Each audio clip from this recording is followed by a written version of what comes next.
Olá, meus amigos! Sejam mais uma vez bem-vindos para o nosso estudo da Bíblia, para o nosso estudo da lição. Estamos utilizando esta revista Isaías, Consolo para o Povo de Deus, e nós estamos na lição de número 9, Servir e Salvar. Vamos estudar os capítulos 41, 42, até o capítulo 49 de Isaías, você, o nosso convidado. Espero que você esteja aproveitando as legendas que agora estamos implementando nos vídeos da lição. Sim, na lição passada, que foi a lição 8, nós já implementamos legendas em inglês, em espanhol, holandês, italiano, francês. Talvez você tenha um amigo em outro país que não fala bem o português, você pode mandar a lição para ele acompanhar com a legenda. E você ensina para ele, olha, ative a legenda, depois vai lá naquela figurinha da catraca e aperte, clique ali, aí vai legenda, aí você clica de novo em legenda e vai aparecer os vários tipos de legenda. Então é um esforço grande, mas estamos testando, ver se de alguma forma podemos beneficiar as pessoas que não falam em português. Então lembre-se, o vídeo agora está sendo legendado em várias línguas faladas tanto aqui no Ocidente como no Oriente, viu? Tem lá chinês, árabe, espero que seja compreensível. A pessoa falou, o alemão ficou muito bom, eu li no comentário. O outro pediu, traduz em holandês? Traduzimos para o holandês. E uma pessoa pediu, tem como traduzir em sueco? Se você talvez tenha uma língua que não está sendo contemplada, avise-nos que a gente vai tentar atender essa língua. Tudo bem? Vamos para o nosso estudo, Servir e Salvar. Qual é o objetivo dessa lição? Então, precisamos responder essa pergunta, professores. Lembrem-se também de responder essa pergunta com seus alunos. Porque você tem o capítulo 41, 42, fala de muitos assuntos. Eles trazem aqui problemas sobre a idolatria, questões da destruição de Babilônia, restauração de Israel. Tem vários tópicos. Só que a lição escolheu falar de um. Apenas um tema será tratado, que é a ideia do servo. E aqui na parte de domingo vem a pergunta: quem é o servo? Quem é o servo? Tiago, eu não entendi por que de tantos tópicos a lição só veio falar de um tópico, que é o servo.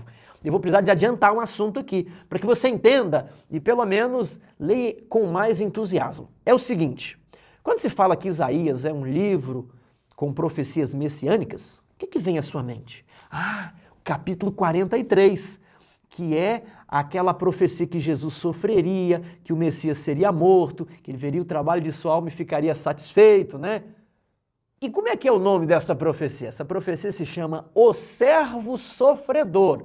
O Servo Sofredor. E nós vamos estudá-la na lição 10, a semana que vem. Tiago, e o que isso tem a ver com essa lição? É o seguinte, muitas pessoas falam assim, elas leem Isaías 43 e dizem, como é que os judeus não conseguem perceber aqui que essa profecia se encaixa perfeitamente em Jesus, ou que Jesus preenche os requisitos dessa profecia? Como que os líderes, fariseus, escribas, saduceus, não perceberam que Jesus era o cumprimento da profecia do servo sofredor? E aí, se você fala isso para um judeu hoje em dia, sabe o que ele vai lhe falar? Ele vai lhe dizer assim, olha, lá em Isaías 53, realmente é dito, aliás, no 52, verso 12, eis que o meu servo procederá com prudência. E ali diz que ele foi transpassado pelas nossas transgressões, moído pelas nossas iniquidades, o castigo que nos traz a paz estava sobre ele, já no 53. Ele quem? Aqui não tem a palavra Jesus, aqui tem a palavra servo. E quem que é o servo? Se você perguntar para um judeu, ele fala assim, olha, volte aí no capítulo 41, verso 8, mas tu, ó Israel, servo meu, e tu, Jacó, a quem elegi. Então ele vai dizer, olha, o servo é Israel. Então esse servo sofredor, os judeus não reconhecem Jesus, viu?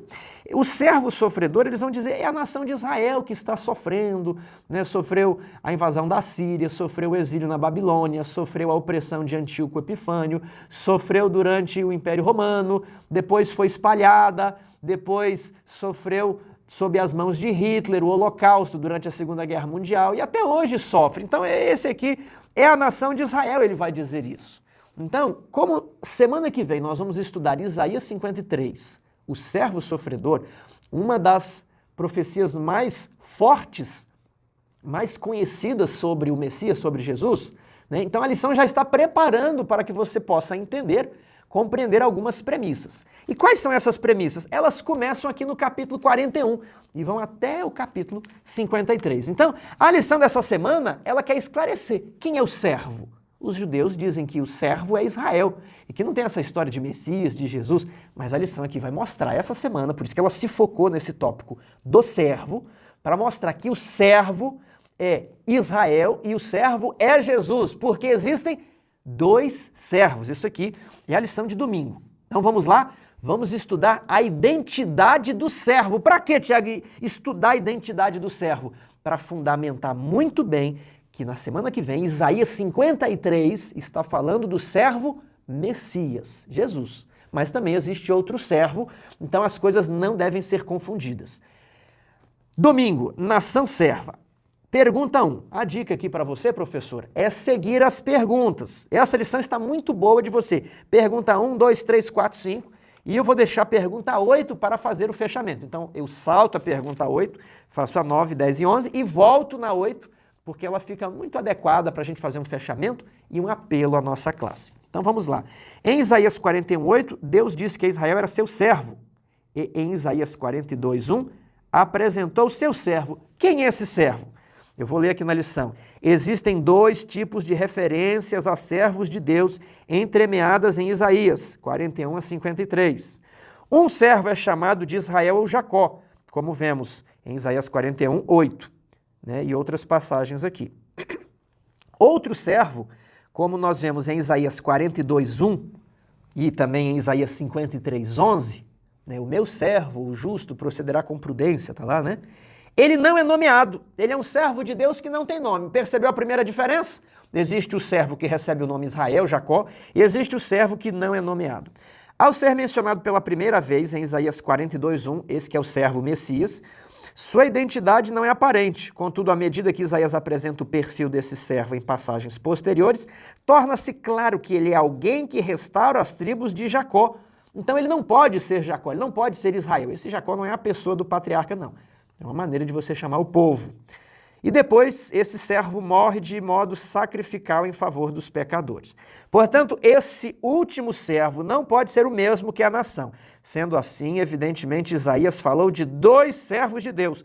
Um no coletivo, nação, e outro é um indivíduo. Isso aqui é o resumo da lição. Você não pode passar a sua lição e não deixar os alunos compreenderem isso aqui, que existem dois servos. Então, isso aqui é o resumo. Nós só vamos agora trazer argumentos para sustentar essa tese, tudo bem? Depois vamos fazer um fechamento bonito, fique conosco até o final. 2. Qual era a função do servo como nação? Isaías 41:8 e 20. Vamos ler um pouquinho? Isaías 41:8. Mas tu, ó Israel, servo meu, tu, Jacó, a quem elegi, descendente de Abraão, meu amigo. Veja só, por que ele chama Israel? Lá em Gênesis diz que Deus mudou o nome de Jacó para Israel. Então, Jacó, ele é o eleito de Deus. Lá em Romanos 11, 9 a 11, Paulo diz que Deus amou a Jacó. Então, Jacó, ele quis a bênção e ele recebeu a bênção. Lembrem da profecia? 2 povos há no teu ventre, mas o mais novo dominará sobre o mais velho. O mais velho será servo do mais novo. A profecia, Deus elegeu Jacó. Só que Jacó andou peregrino lá na terra dos tios. Então, será que o direito de Jacó, como está aqui, né, no capítulo 40, porque pois dizes, ó Jacó, e falas, ó Israel, meu caminho está encoberto ao Senhor. Lembra lá de Jacó tendo que fugir, né, com medo do irmão Esaú matar, e aí Deus abriu o céu, ele viu a escada que descia do trono de Deus e encostava na terra, e os anjos ministravam. Jacó não estava sozinho. Deus um dia trouxe Jacó de volta à sua terra. Então, o povo de Deus aqui seria exilado na Babilônia. Mas Deus traria o povo de volta para a sua terra, como ele trouxe Jacó do seu exílio também. Isso é bonito. Você percebe como nós encontramos várias mensagens aqui, quando esprememos o texto bíblico, até cair as últimas gotinhas de teologia. Israel também aqui, com o príncipe lutaste com Deus e como homem prevaleceste. Está lá em, vamos ler esse texto aqui, está lá em Gênesis, capítulo 32, vamos ver aqui. 27. Perguntou-lhe, pois, como te chamas? Ele respondeu, Jacó. Então disse o anjo, já não te chamarás Jacó, e sim Israel, pois como príncipe lutaste com Deus e com os homens prevaleceste. Então, o profeta aqui utiliza Israel, né? Israel é aquele que luta com Deus, mas ele prevalece. Né? Jacó, Deus traz Jacó novamente para a sua terra. Então, o servo Israel, o servo Jacó.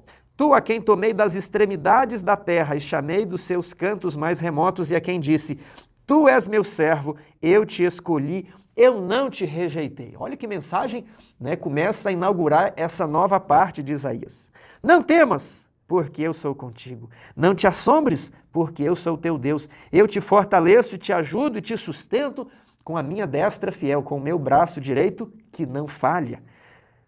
Eis que envergonhados e confundidos serão todos os que estão indignados contra ti. Serão reduzidos a nada e os que contendem contigo perecerão. Aos que pelejam contra ti buscá-lo-ás, porém não os acharás. Serão reduzidos a nada e a coisa de nenhum valor os que fazem guerra contra ti. Porque eu, o Senhor teu Deus, te tomo pela tua mão direita e te digo, não temas, que eu te ajudo. Não temas, ó vermezinho de Jacó, povozinho de Israel. Eu te ajudo, diz o Senhor, o teu Redentor, é o Santo de Israel. Que texto bonito. Deus ajudou Jacó a retornar do seu exílio. Deus tirou o seu povo do Egito e o colocou na terra de Canaã. Ele abriu o mar para que o seu povo passasse. Ele criou água no deserto. Ele sustentou o seu povo por onde homem nenhum vivia.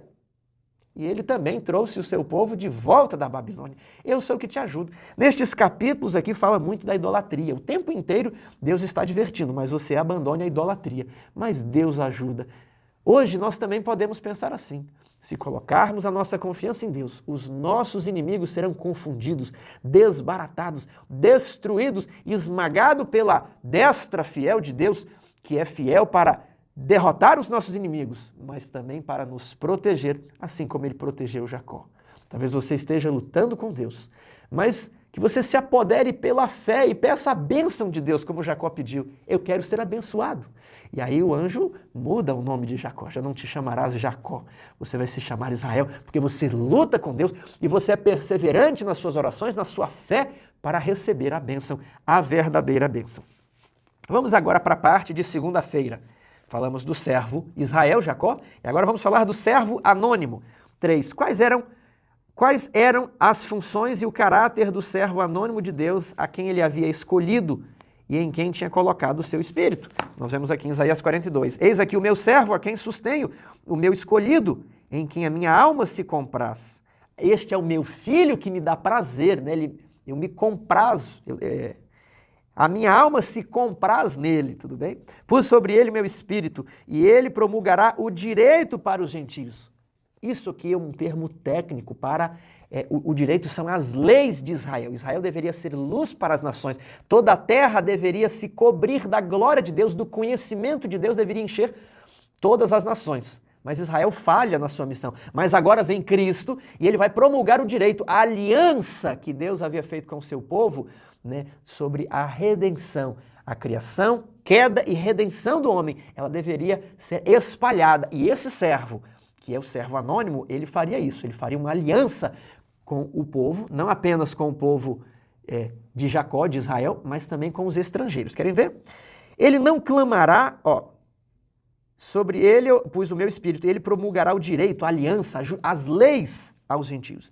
Não clamará nem gritará, nem fará ouvir a sua voz na praça. Ele não esmagará a cana quebrada, nem apagará a cana torcida que fumega. Em verdade, ele promulgará o direito, a lei, as alianças. Ele não vem para destruir. Eu gosto aqui do comentário de sexta-feira, que está lá no livro Obreiros Evangélicos, página 117. Grande tato e sabedoria são necessários no trabalho de ganhar pessoas. O Salvador nunca suprimiu a verdade. Ele nunca segurou o que realmente estava escrito, mas disse a verdade sempre com amor. Em suas relações com os outros, Jesus exercia o máximo de tato e era sempre bondoso e cheio de cuidado.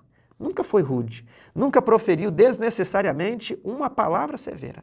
Não ocasionou jamais uma dor desnecessária a um coração sensível.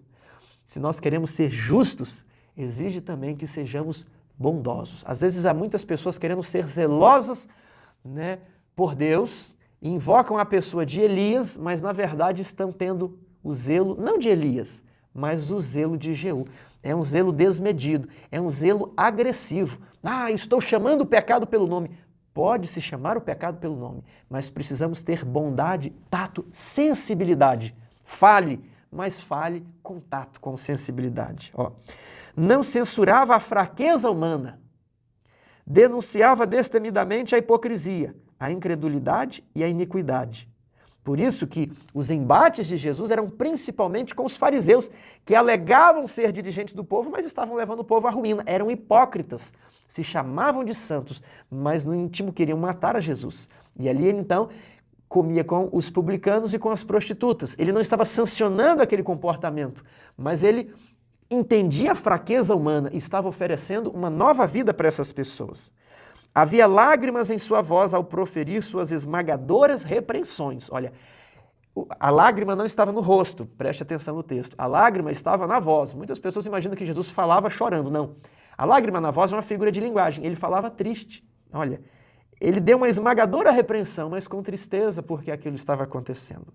Nunca tornava a verdade cruel, porém manifestava profunda ternura pela humanidade. Toda pessoa era preciosa aos seus olhos. Conduzia-se com divina dignidade, inclinava-se, todavia, com a mais tenra compaixão e respeito para todo membro da família de Deus. Via em todos os corações a quem tinha a missão de salvar. Ele não vai chegar naquele cachorro morto e chutar o cachorro morto. O cachorro já está ali morrendo, né? A cana, ela já está quebrada, você vai quebrá-la mais. Aquele pavio que estava ali no fogo são só brasas, sabe? O fogo está quase se apagando. Você vai chegar e vai pisar para o fogo se apagar completamente? Não. Então ele veio não para ser um esmagador, um tirano, um opressor, mas para ser um divino companheiro, um Deus que conhece também as nossas fraquezas. Emmanuel, Deus conosco. Vamos retornar aqui para a segunda-feira, estávamos lendo o texto. Isaías 42:4. Não desanimará nem se quebrará até que ponha na terra o direito, e as terras do mar aguardarão a sua doutrina.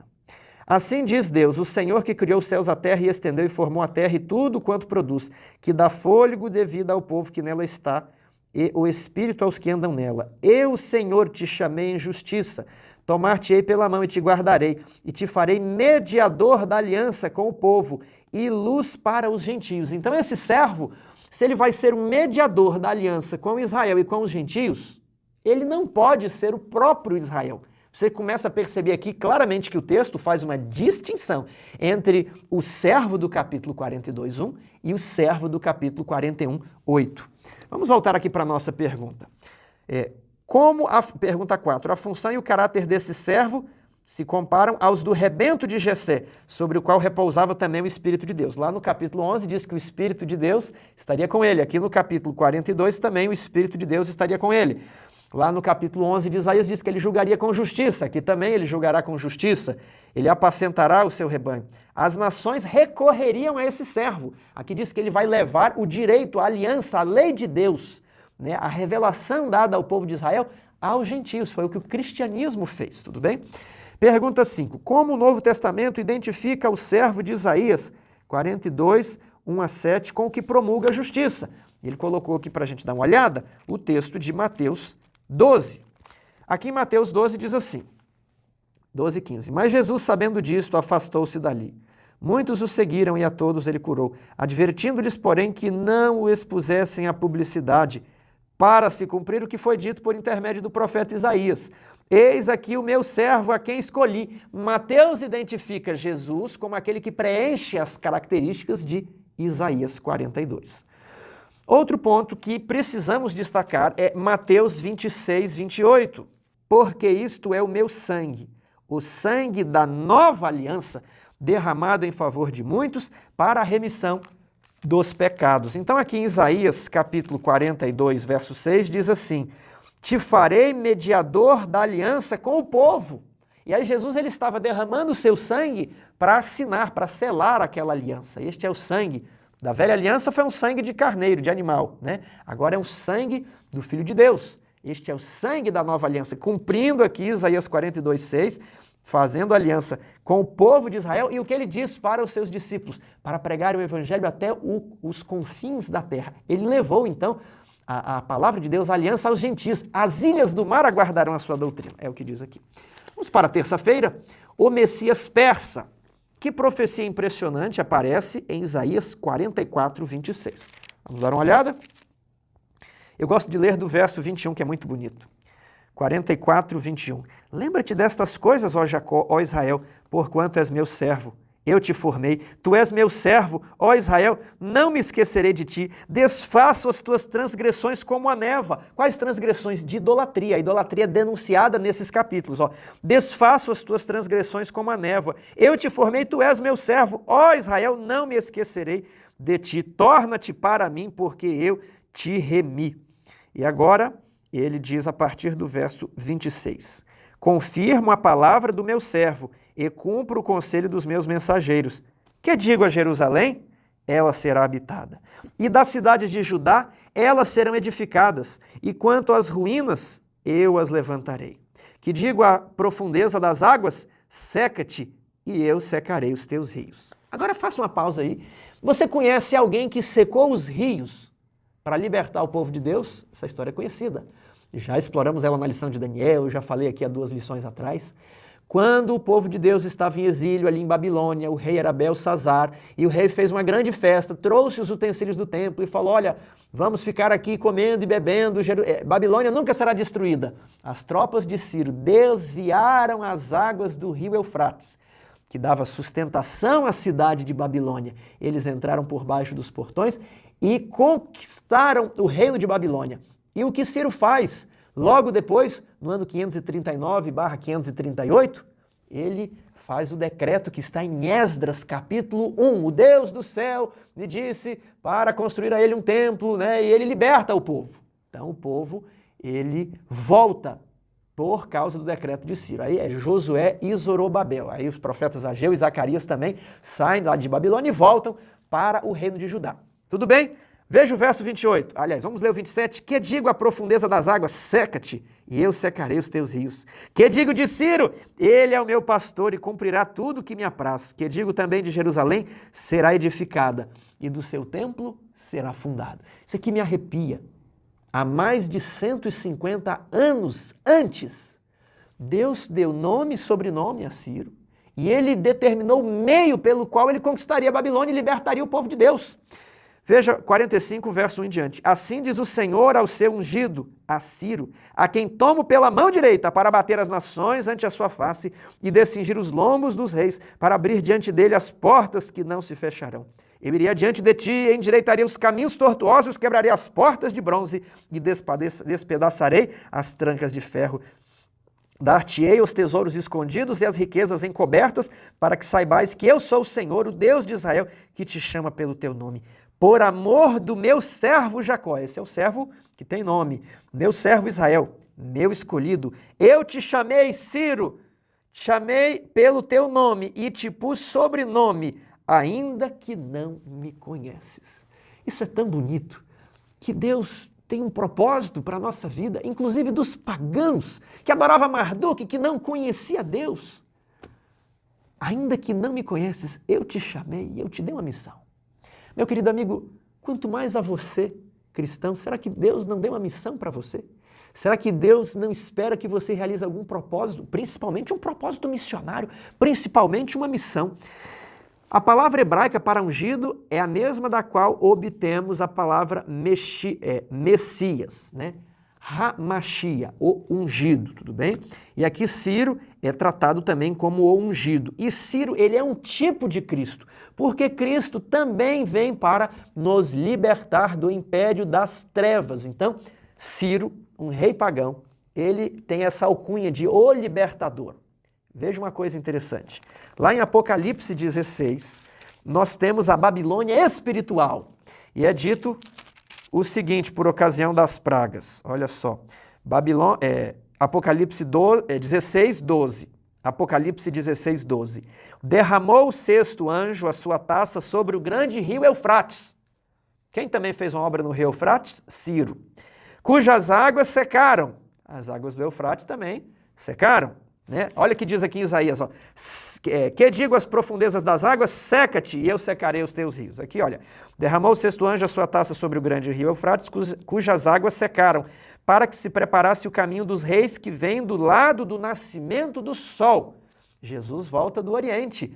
né? Assim como o tipo Ciro também veio do Oriente para salvar o povo de Deus que estava em Babilônia.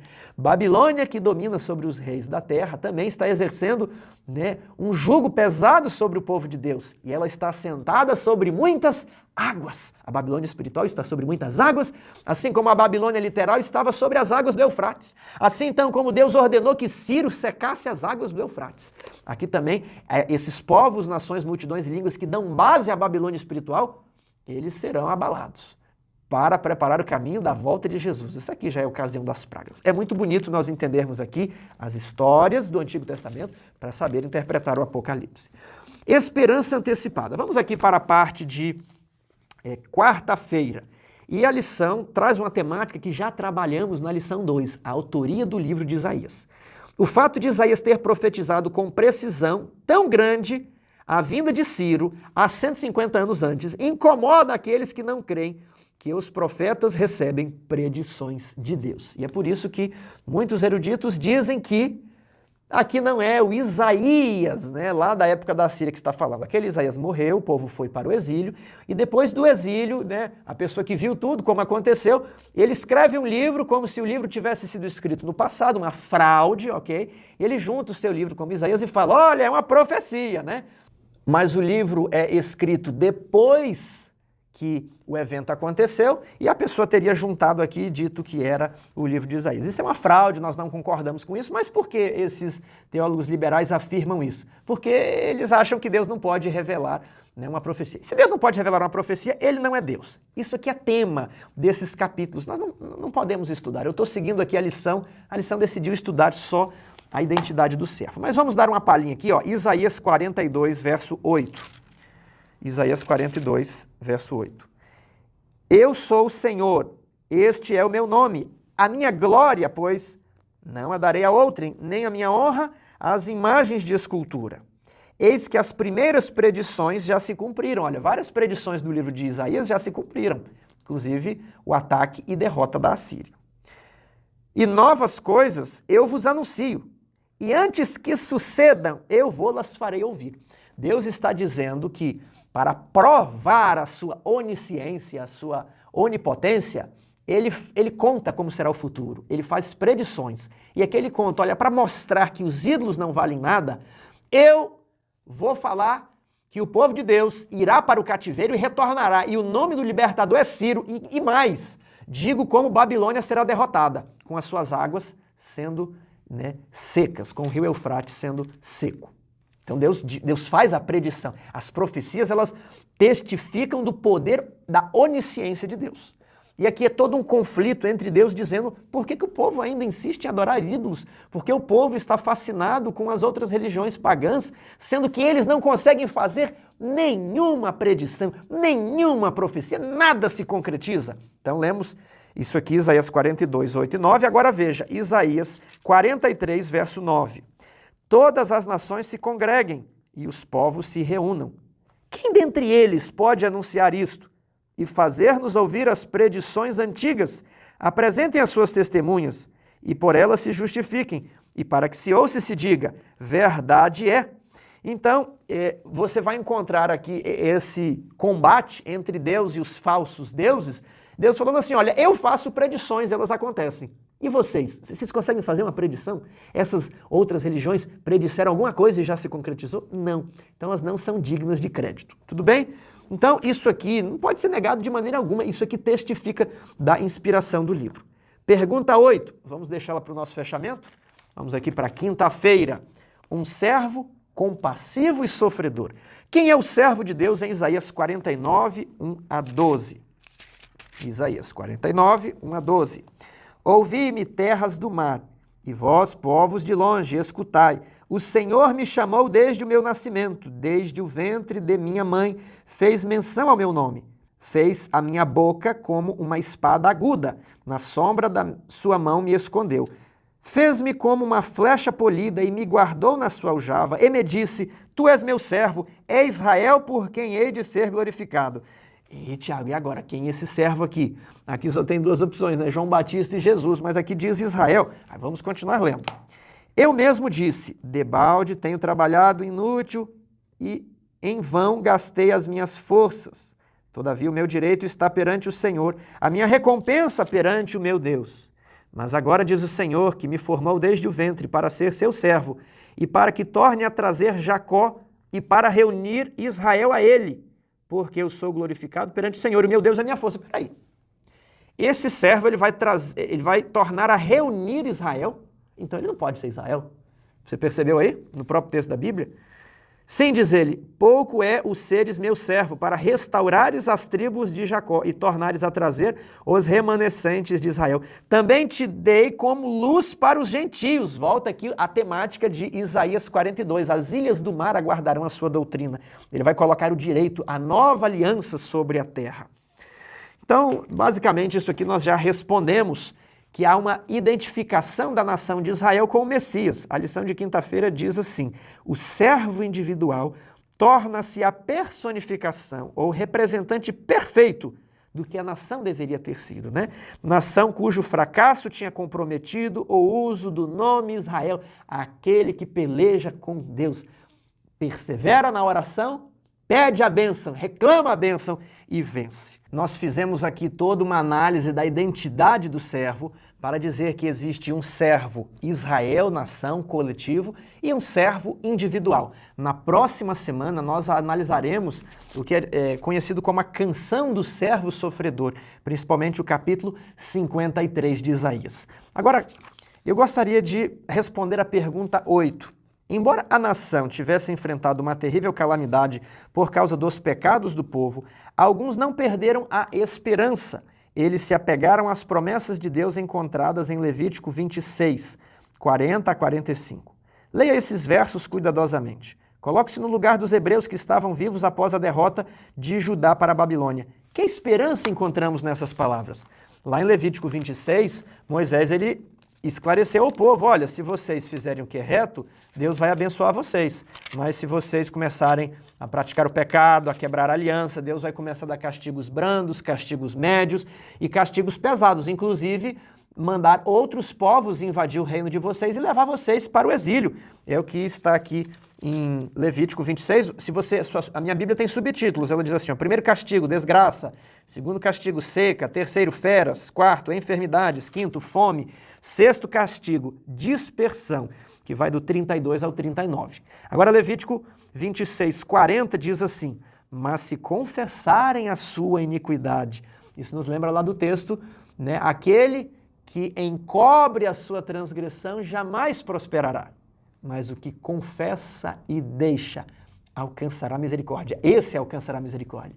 Então não pense que você vai viver nos seus pecados, não vai confessar nada, não vai abandonar os pecados. Ah, mas Jesus nos ama e vai tudo certo. Não. O que encobre, se você não confessa as suas transgressões, você não as reconhece, você as encobre. Mas o que confessa e deixa alcançará misericórdia. Então veja assim, ó, se confessarem a sua iniquidade e a iniquidade de seus pais, na infidelidade que cometeram contra mim, como também que andaram contrariamente para comigo, pelo que também fui contrário a eles, né? E os fiz entrar na terra dos seus inimigos. Se o seu coração incircunciso se humilhar e tomarem eles por bem o castigo da sua iniquidade, o arrependimento tem que ser do coração. Não basta você seguir os ritos, fazer a circuncisão na carne. Aqui ele está pedindo a circuncisão no coração. Então me lembrarei da minha aliança com Jacó e também da minha aliança com Isaque e também da minha aliança com Abraão, e da terra me lembrarei. Verso 44. Mesmo assim, estando eles na terra dos seus inimigos, não os rejeitarei, nem me aborrecerei deles, para consumi-los e invalidar a minha aliança para com eles.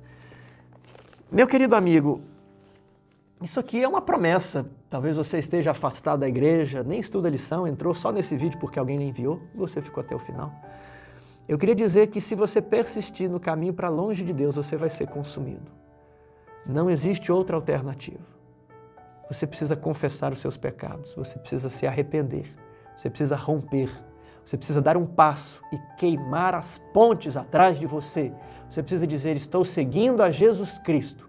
Atrás não volto, nunca mais. Chega de mundo, chega de festa, chega de bebida, chega de qualquer coisa. E você não precisa temer. A Bíblia tem várias passagens. Não temas, não temas, não temas, não temas, ó Judá, não temas, como lemos aqui, olha. Não temas, ó vermezinho de Jacó, povozinho de Israel, eu te ajudo, diz o Senhor. eu te sustento com a minha destra fiel. Não quer dizer que você não passará por problemas, não quer dizer que depois de você aceitar a Cristo, você vai ter dinheiro, prosperidade, não vai ter desemprego, não vai ter doença.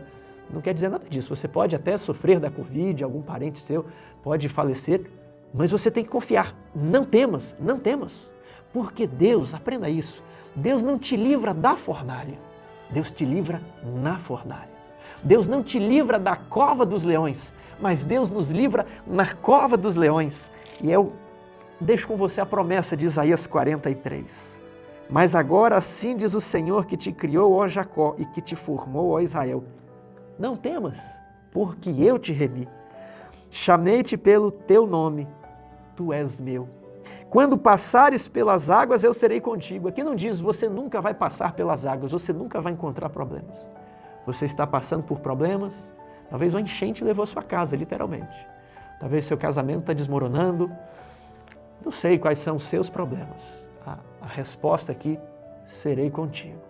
Não fora das águas. Deus não vai te livrar das águas, mas Deus vai te livrar nas águas. Ao passares pelas águas, serei contigo. Quando pelos rios, eles não te submergirão. Quando passares pelo fogo, não te queimará, nem a chama arderá em ti. Os santos mártires diziam que eles não sentiam dor porque Cristo sentia a dor por eles. O servo sofredor sofria por cada santo mártir que deu a sua vida em testemunho. Não quer você aceitar ser um dos seguidores de Cristo? Assim como ele chegou aos discípulos e disse, segue-me, hoje ele está chamando você. Talvez ele quer que você dê o passo do seu batismo ou do seu rebatismo. Eu te faço esse desafio hoje. Vamos recomeçar? Não temas, ele te remiu.